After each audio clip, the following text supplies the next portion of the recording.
What's going on, Dream Bodies? It's your boy Animal. Right now I'm getting into my professor ways. By request, I had an individual ask me what are some good ways to strengthen the rotator cuff.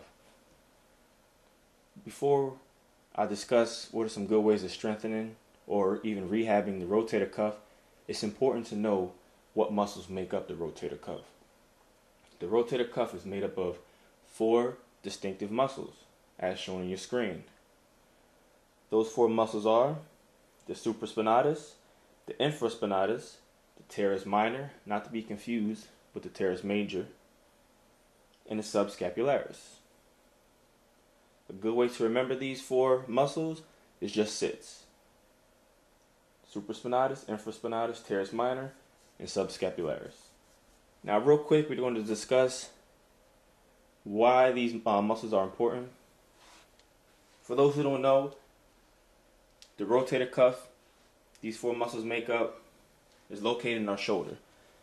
Our shoulder is a ball and socket joint. Our shoulder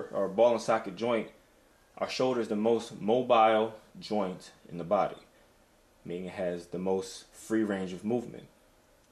That being said, it also is very prone to injuries if moved incorrectly. So what we're going to do is talk about the muscles. The first muscle being the supraspinatus.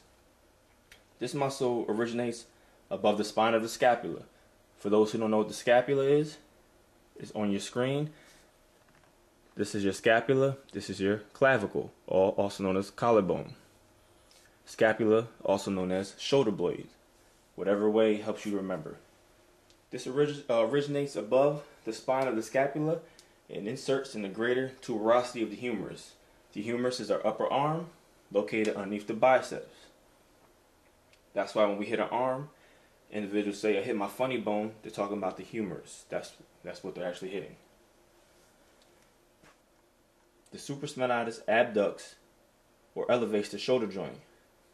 Abduction is any movement of going away from the midline of the body.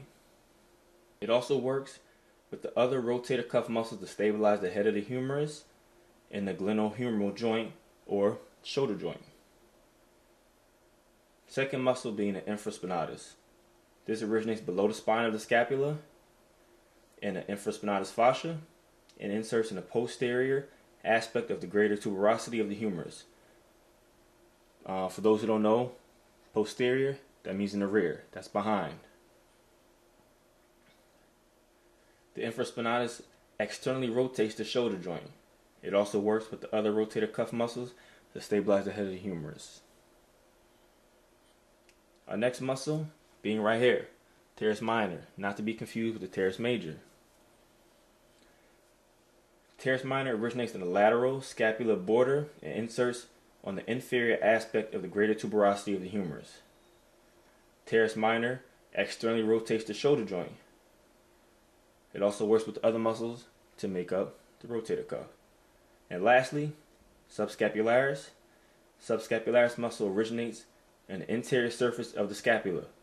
Now we just said that the infraspinatus inserts in the posterior aspect, so the subscapularis is inserting in our anterior or the front aspect of the scapula. Sitting directly above the ribs, it inserts to the lesser tuberosity of the humerus. The subscapularis muscle works to depress the head of the humerus, allowing it to move freely in the glenohumeral joint during elevation of the arms. Now, real quick, I'm going to discuss why our rotator cuff is important.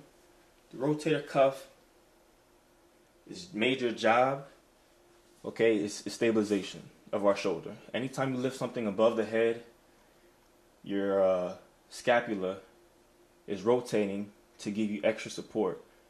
If your scapula didn't rotate, you would have no support lifting things above your head, and the muscles will just come straight down. Our rotator cuff muscles are important because we use them for throwing, for daily chores, daily activities. Anytime we're moving our shoulders from side to side, in and out, up and down, we're calling into aspects of the rotator cuff, as well as some delts, but that's not what this is about. So I hope that was a quick overview of what 4 muscles make up the rotator cuff, for those who didn't know. And now we're going to discuss some ways to strengthen it and rehab it.